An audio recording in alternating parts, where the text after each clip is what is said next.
Le Parti travailliste néo-zélandais se réunit dimanche pour désigner un successeur à la première ministre Jacinda Ardern.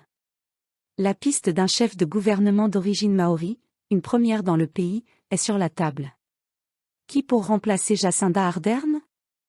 La démission de la première ministre de Nouvelle-Zélande, qui a pris son pays par surprise, ouvre la voie à la désignation d'un successeur d'origine maori, peu de candidats ayant manifesté leur intérêt pour ce poste. 3 jours après la démission de Jacinda Ardern, le caucus travailliste tentera dimanche de désigner son successeur. Pour devenir Premier ministre, celui-ci devra toutefois obtenir les 2/3 des voix. Si aucun des candidats n'y parvient, une longue bataille s'engagera alors, impliquant des membres du Parti travailliste et les syndicats qui lui sont affiliés. Chris Hipkins, 44 ans, est le grand favori du scrutin après que Grant Robertson, adjoint de Jacinda Ardern, s'est retiré de la course.